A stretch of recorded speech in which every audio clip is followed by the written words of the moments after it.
أعوذ بالله من الشيطان الرجيم بسم الله الرحمن الرحيم اللهم صل على Muhammad wa ali Muhammad wa salim. Nous implorons le Seigneur Dieu, Allah, Jéhovah, pour qu'il nous assiste toujours dans le travail que nous faisons. Un travail qui n'est pas facile, mais qui peut être facilité ou allégé quand tu le confies à Allah et que tu cherches en lui seul le guide pour qu'il te dise les mots que tu dois dire, car les mots qui viennent de lui pour les humains sont des mots justes et vrais. Je vais d'abord prendre une petite parenthèse pour expliquer un élément fondamental de la vie des hommes, pour que chacun se mette en tête une chose primordiale et essentielle pour pouvoir avancer après. Car quand tu ne comprends pas les choses, ton avancée peut être pénible. Et tu vis souvent dans des illusions que toi-même tu te crées sans ouvrir les yeux à la réalité et à la vérité. Quelle est cette réalité? Depuis tout petit, on nous a toujours dit que des gens sont allés sur la lune pour y marcher. Ils nous ont ramené que des cailloux qui ne servent à rien sur la terre, sans valeur, peut-être des valeurs sentimentales, parce que je ne sais pas si le diamant coûte moins cher que ces cailloux collectés sur la lune ou pas. On ramène des cailloux de la lune pour certifier ce que les Copernic et autres Galiléo de Galilée ont déjà dit, sans avoir eu un budget conséquent pour trouver le mouvement des astres, les trajectoires des astres. Copernic n'a pas eu besoin d'un lourd budget comme aujourd'hui, ni de moyens technologiques pour nous dire ce que la science nous confirme aujourd'hui. Voilà le fort de l'homme. Il dépense beaucoup d'argent pour pouvoir répéter ce que des gens ont pu dire par simple observation avec leurs yeux. Quand on prend la pyramide d'Égypte, la grande pyramide d'Égypte de Gizeh, dans tous les documentaires que j'ai suivis sur la découverte des pyramides d'Égypte, surtout celle de Gizeh la plus grande, il se trouve que les morceaux de cailloux, de pierres qui ont servi à monter la pyramide ne sont pas identiques. Et on ne s'est pas servi de matériel pour tenir entre les joints de ces cailloux qu'on a superposés les uns sur les autres. Et après tous les calculs faits, toutes les simulations faites sur ordinateur et même dans le réel, il se trouve que la pyramide, ces faces ne sont pas aussi plates qu'on le pense. Elles ont une fissure, elles sont inclinées à l'intérieur, enfoncées à l'intérieur pour les 4 parois. Et il se trouve que tu ne peux pas ajouter un seul millimètre sur l'édifice sans qu'il ne s'effondre. Un architecte à Paris qui a fait la pyramide du Louvre, je ne me trompe pas de lieu, mais à Paris, a dit ceci fortement et fermement en disant ceci. J'ai essayé de faire la pyramide de France en me mettant hors des rapports de mesure de la pyramide de Gizeh. Je n'ai pas pu monter la pyramide.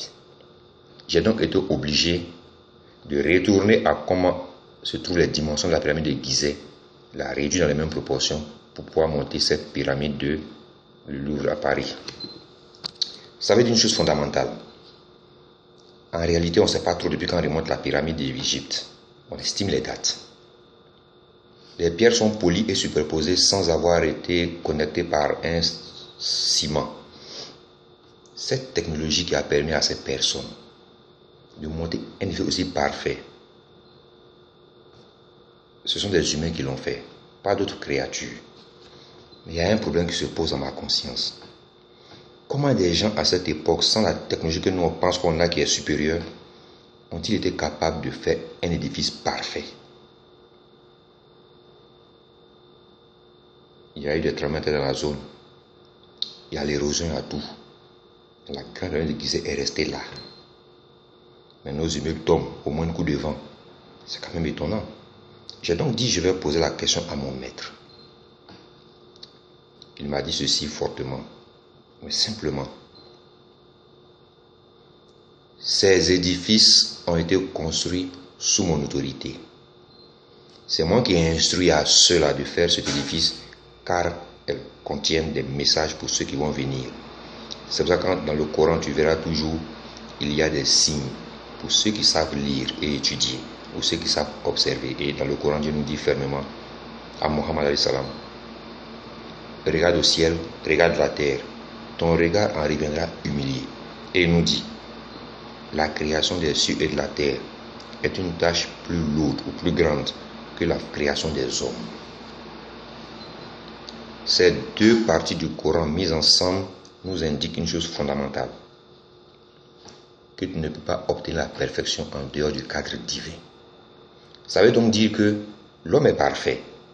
C'est son retrait du cadre divin qui le rend imparfait. Je l'ai dit, nous sommes créés parfaits. C'est notre acquaintance avec le diable qui nous donne les souillures que nous devons gommer avec la religion justement. On la gomme en se reconnectant à Allah, le maître, le créateur, et en suivant le câble qu'il te donne pour suivre, qui est la liaison entre toi et lui. Le câble, c'est la religion. Pourquoi j'ai dit ça? Quand le monde a commencé à, selon nous, évoluer, donc on considère ceux qui ont fait la pyramide comme les gens qui étaient en retard sur nous. Mais aujourd'hui, il a été prouvé qu'aucune machine humaine ne peut tailler ses pierres de cette façon aussi parfaite. C'est pour donc dire que quand l'homme travaille sous l'autorité d'Allah, les outils dont il a réellement besoin sont les éléments de la nature et son esprit intelligent que Dieu lui a donné pour distinguer le bien du mal et le faux du vrai. Par conséquent, ils ont construit une pyramide en se servant du plan divin et non en prenant pour architecte un humain. La barque de Noé a résisté au déluge, pas parce qu'il a pris des matériaux spéciaux qui n'existaient pas sur la terre. Il a coupé des bois sur la terre là où il habitait et il a pris les mêmes bois qu'utilisaient ses compatriotes pour faire leur barque pour aller pêcher. Mais sa barque a résisté. Pourquoi? Parce que c'est Dieu qui lui a donné le schéma directeur, le plan à suivre pour monter sa barque. Sa barque n'a pas coulé. Pourtant, elle a pris avec les mêmes bois, les mêmes arbres que ses compatriotes qui utilisaient les mêmes arbres pour faire leur barque, qui ont coulé. Par conséquent, on se pose la question si, pourquoi sommes-nous si imparfaits, au point de ne pas le voir? Et quand même on cherche à le voir, on retrouve une excuse à notre imperfection qui est la présence du diable. Ce que je vais dire va étonner tout le monde. C'est la présence du diable qui doit nous parfaire et nous imparfaire. Le message que Allah envoie à tous les prophètes, c'est la présence du diable dans notre existence, même si on ne le voit pas, qui nous rend parfaits. Je n'ai pas d'aller se mettre ami avec le diable. Je dis bien, c'est la conscience que le diable est dans notre voisinage, dans notre monde, qui fait qu'on peut devenir parfait. Un être humain qui ne comprend pas comment fonctionne le diable ne saura pas s'en écarter. La preuve est que tu conduis ta voiture, on t'a appris à conduire une voiture, mais on t'a pas appris à faire peut-être de la mécanique. Donc tu vas chez un mécanicien pour réparer ta voiture à chaque fois. Donc ce que toi tu sais faire, c'est juste allumer et conduire et respecter les panneaux. Mais quand il y a un problème, tu te réfères à quelqu'un d'autre. Le mécanicien, son rôle est de parfaire la voiture pour que tu puisses l'utiliser dans de bonnes conditions. Donc tu prends conscience que le mécanicien existe parce que ma voiture va avoir des pannes forcément, que je ne peux jamais éviter. Mais je dois savoir que à cause du mécanicien ou grâce au mécanicien, j'aurai trouvé une solution à ce qui peut me bloquer pour un voyage. Par conséquent, je prends donc conscience d'une bonne conduite pour éviter que le mécanicien intervienne trop dans ma voiture. Un homme bien mène sa vie de telle manière que Dieu n'a pas à toujours intervenir pour le sortir des pièges dans lesquels il cherche à le faire tomber le diable. Dieu aime les hommes. Quand il t'aime et que tu vois aller avec le diable, il t'en écarte. Il obéit tout le temps à agir. Tant que tu continueras à faire des actions qui vont t'amener vers le diable, il sera toujours là pour te sortir du pétrin. Ça doit prendre la conscience que, ah non, Dieu ne doit pas venir tout le temps me sauver des griffes du diable. Par conséquent, il faut qu'il me dise, qu'il me montre ce qu'il faut pour vaincre le diable, pour ne pas qu'il ait tout le temps à venir. Mais ce qu'il faut pour vaincre le diable se trouve dans beaucoup de textes que nous lisons mais ne n'étudions pas beaucoup. Dieu nous dit que le diable ne peut pas le voir. Adam ne l'a même pas vu. Bien. Mais on voit les anges. C'est ce que nous on sait. Ils viennent, pas avec les ailes bien sûr, mais ils viennent, ils causent avec les prophètes et puis ils s'en vont. Aucun n'a dit qu'il est venu avec ses ailes. Donc on suppose qu'il subit une transformation en venant de là où il est avec Allah sur la terre. Et c'est normal. Pourquoi c'est normal? Car mon Seigneur m'a révélé ceci. La terre que nous voyons est entourée d'une couche protectrice. Que nous on appelle généralement l'atmosphère en gros. C'est une erreur. D'abord on a dit l'atmosphère, après on a découvert des couches successives de gaz. Bien. Cette atmosphère crée une pression sur la Terre qui est compensée par la pression de la Lune sur la Terre, par la modification de la marée, des hauts et basses fréquences de l'eau, mais aussi par un troisième phénomène qu'on oublie parfois, la vibration cosmique de l'univers. On a découvert il n'y a pas longtemps que l'univers contient ce qu'on appelle l'énergie noire. Pourquoi l'énergie noire?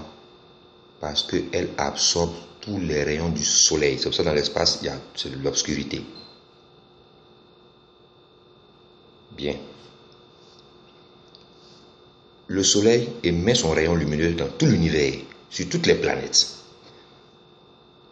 Mais son parcours lumineux du soleil, astre central, a une planète comme la Terre, met un temps pour arriver. Bien.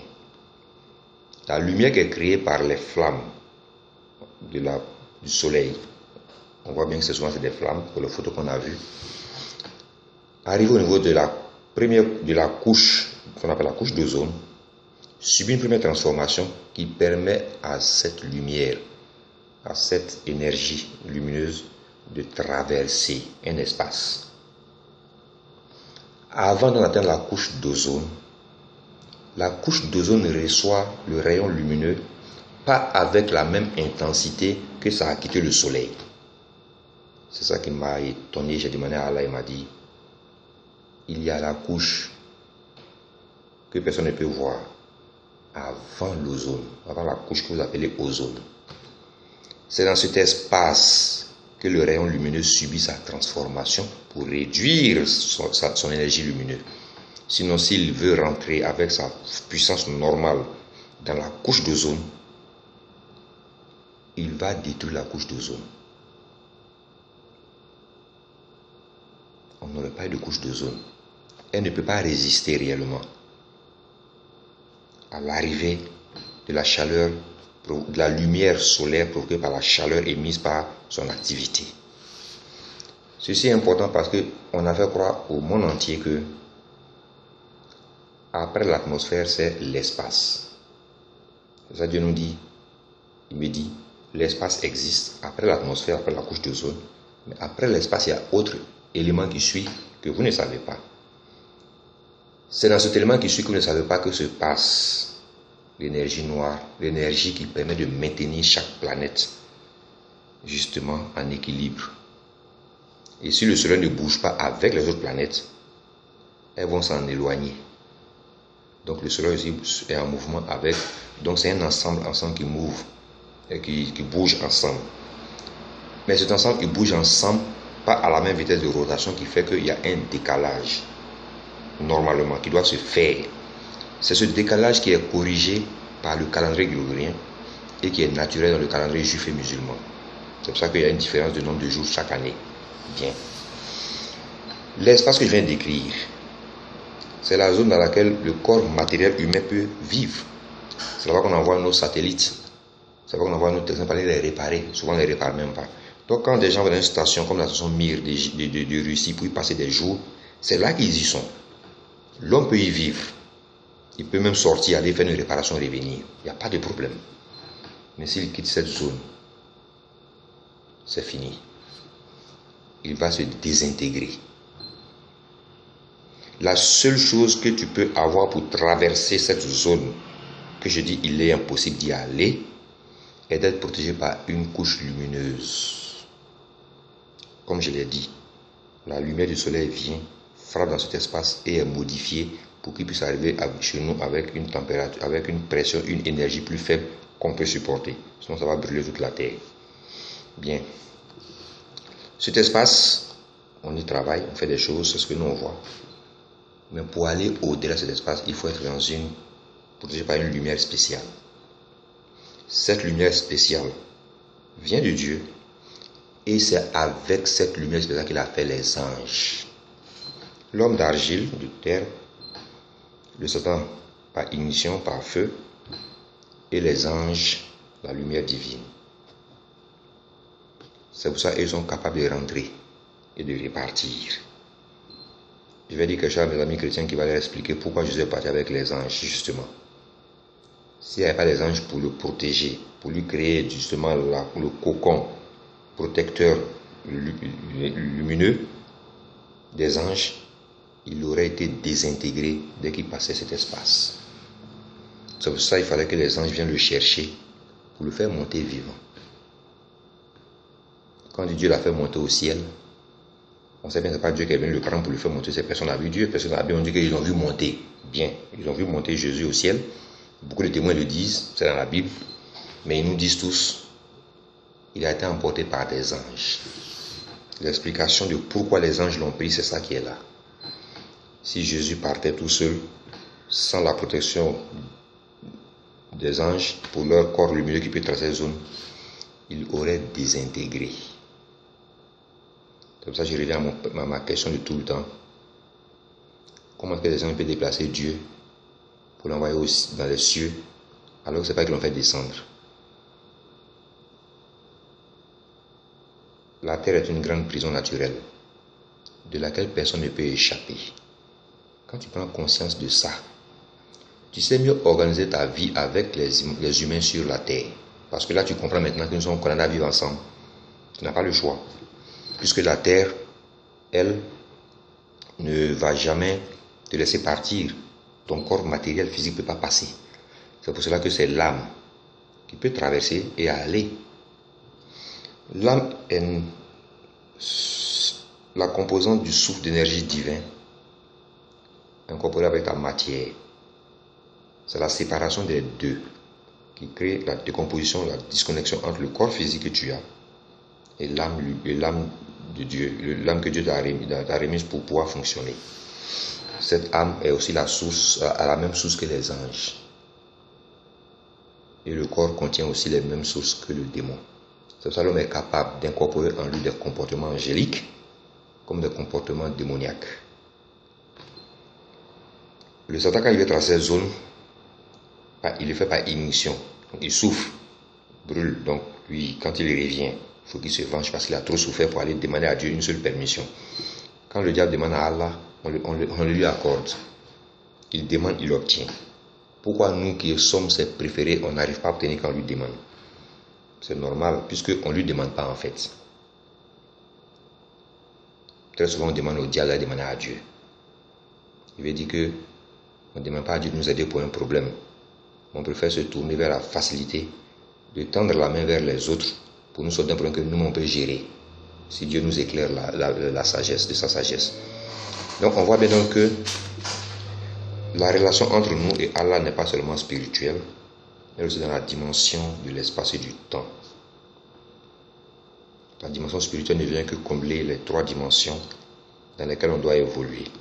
Dès lors qu'une dimension manque, c'est fini. Tu ne peux plus être comme avec Allah, comme tu dois l'être normalement. Donc c'est dans cette zone que les anges se métamorphosent. Après avoir passé tout ce qui peut les brûler, ils viennent là et traversent comme le rayon solaire. C'est là qu'ils se métamorphosent avant de rentrer dans la couche atmosphérique pour venir sur Terre comme des humains. Donc ils se transforment. C'est la même manière pour la lumière qu'on reçoit. Je vais prendre un temps pour parler de quelque chose qui est important. Qu'est-ce que c'est? C'est pourquoi, de nos jours, la plupart des gens trouvent de plus en plus de la difficulté, de la peine à adorer Dieu. J'ai analysé à ma manière, avec l'aide de Allah bien sûr, de pourquoi. Le problème de la difficulté d'adorer Allah comme il se doit vient de notre incapacité à savoir même ce que Dieu nous demande de faire comme adoration. Donc, on n'adore plus Dieu comme il nous demande de l'adorer, mais on commence à adorer Dieu comme le demandent des hommes sur la terre. De là, tous nos problèmes avec Allah. On t'entraîne pour un travail sur une machine que tu dois manipuler pour opérer la machine de telle manière. Toi, tu modifies la façon d'opérer la machine. Tu ne vas pas obtenir le résultat que l'usine te demande de produire. Et tu peux te faire renvoyer pour produire du faux résultat parce que tu ne manipules pas la machine comme on te l'a prise. Donc, ici, on n'arrive pas à savoir adorer Allah. Mais pourquoi on n'arrive pas à savoir adorer Allah? Parce qu'on n'a pas réussi à définir ce que Dieu même appelle par adoration. De telle manière que quand quelqu'un dit « je vais adorer Allah », la seule entité à laquelle se résume, c'est la salat. Alors que Dieu, pour adorer Allah, ce n'est pas la salat. La salat n'est qu'une infime partie de son adoration. Si tu ne pries pas, tu fais le mal, tu vas en enfer. Si tu pries, tu fais le mal, tu vas en enfer aussi. Par conséquent, la plus grande dimension de l'adoration pour Dieu est ton comportement de chaque instant. Je veux dire, la conformité de ton cœur avec ce que tu penses doit être confirmée par ce que Allah dit que tu dois savoir. Je veux dire que quand tu décides de poser un acte, prends le temps de prendre une feuille, d'écrire ce que tu prends comme décision, de diviser la feuille en deux après en bas de cette partie et de mettre à gauche ce que tu vois que ça peut apporter comme malheur ou problème dans ta vie et ceux qui t'entourent, et à droite ce que ça va apporter comme bien dans ce que tu as de bien et bon pour ceux qui t'entourent et toi aussi. Je prends un exemple tout simple. Tu es fonctionnaire, tu gagnes par mois 500 000, un exemple. Tu veux économiser pour acheter un terrain pour construire ta propre maison. Tu commences à économiser. Après 2 ans, papa tombe malade. Tout l'économie va dans sa santé. Tu dis, alhamdoulilah, Rabbi Amin, elle est guérie. Tu reprends. Maman tombe malade après 1 an, 2 ans de cotisation. Tu mets encore toutes tes économies dans l'affaire. Et au bout du compte, tu te trouves à 6, 8 ans. Que en fait, ton économie est même moins que ce que tu avais avant de commencer à projeter d'acheter une maison, un terrain pour faire une maison. Si tu es sage, tu vas suspendre ce projet et le changer. Dieu veut te faire comprendre que le projet que tu veux monter n'est pas bon. Par conséquent, choisis nos projets.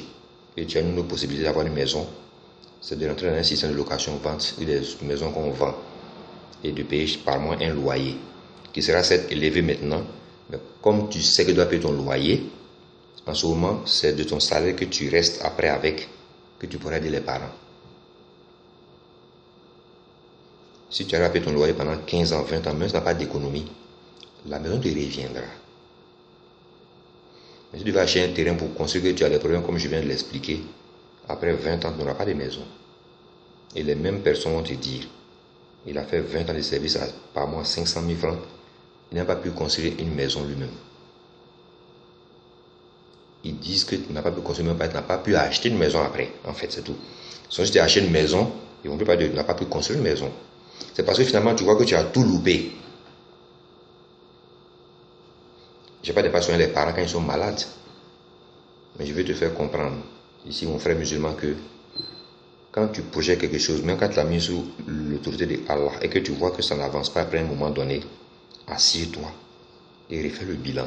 Ne continue pas à t'entêter dedans. Parce que Dieu ne fait rien au hasard. Ce qui s'est passé, c'est des messages que je t'envoie pour que tu réfléchisses. Mais le problème, c'est que j'ai comme dit au début, ce n'est plus à Dieu qu'on se tourne pour demander comment il faut l'adorer.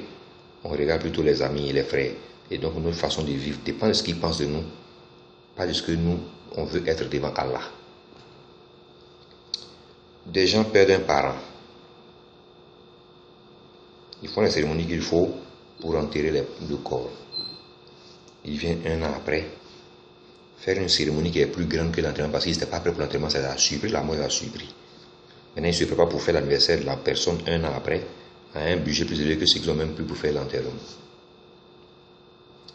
Pendant qu'il prépare le début de la cérémonie, l'enfant d'un des membres de la famille tombe malade gravement, il a besoin de quelque chose, d'argent, et c'est urgent, c'est médical, c'est urgent.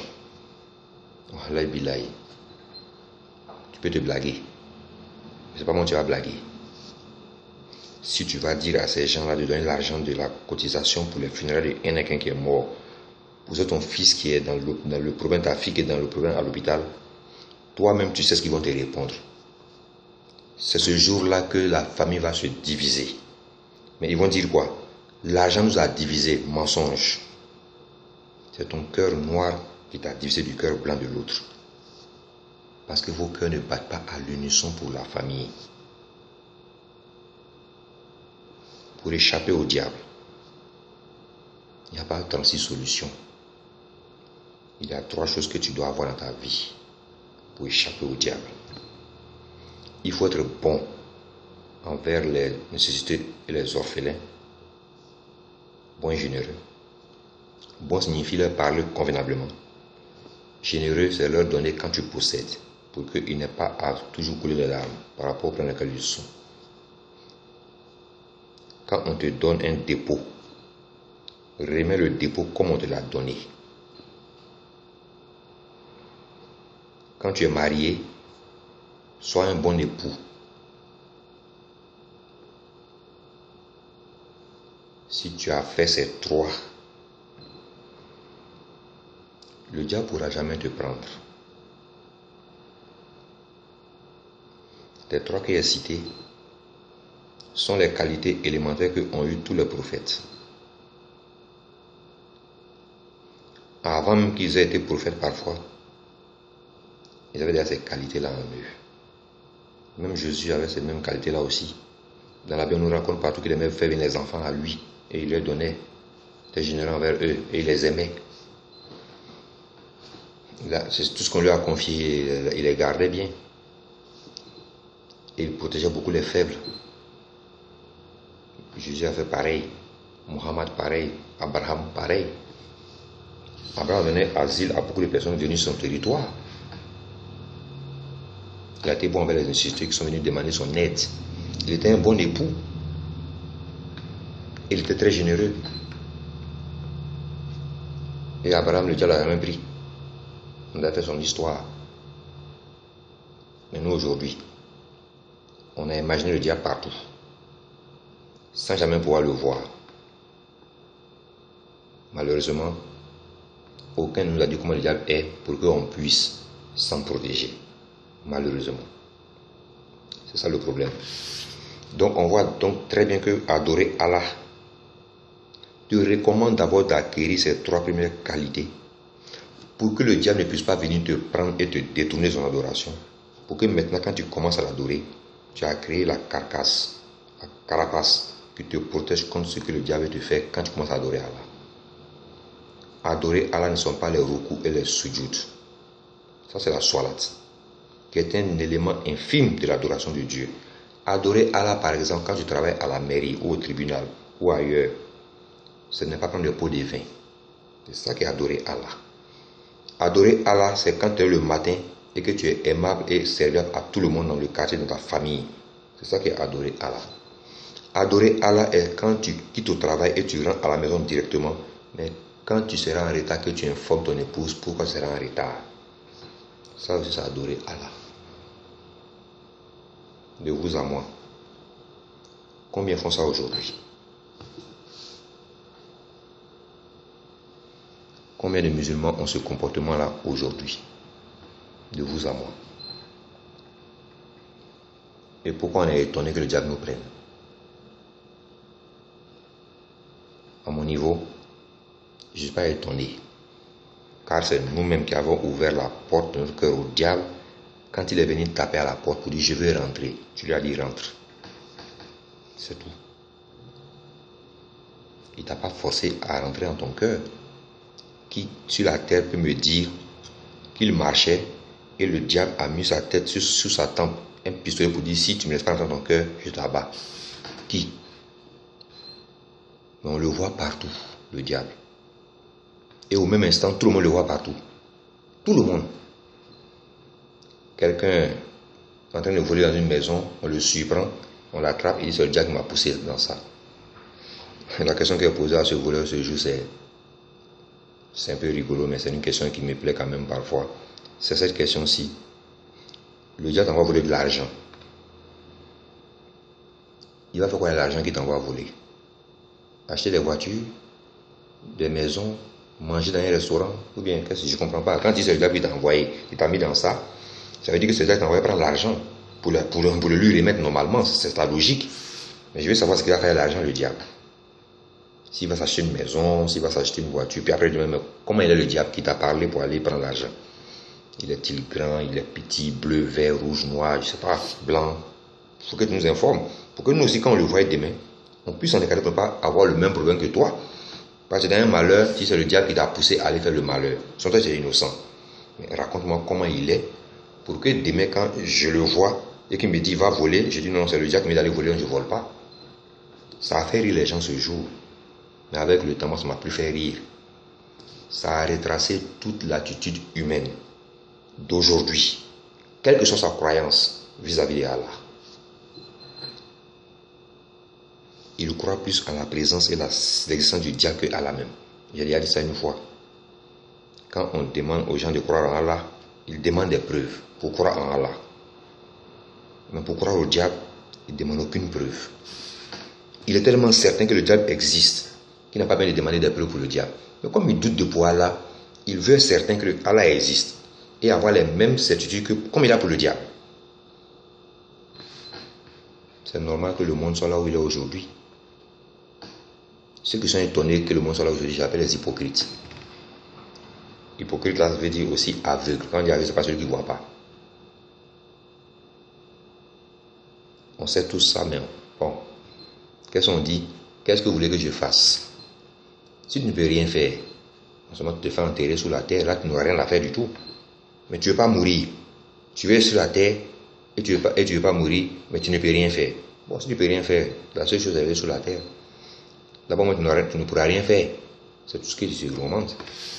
Donc, on va résumer ce qu'on vient de dire rapidement en disant que l'éducation spirituelle d'un être humain est une éducation qui lui fait prendre la direction de Allah, le sens vers Allah, et qui commence à étudier du livre ou des livres révélés, la vraie partie des livres révélés. La plupart des éléments de la Bible sont entourés de hadiths qui te mélangent à la lecture de la Bible. Donc, quand tu sais lire la Bible, tu en extrais tout ce qui est vérité que Dieu a révélé à Jésus. Et quand tu sais lire la Bible de cette manière, tu découvres sa majesté.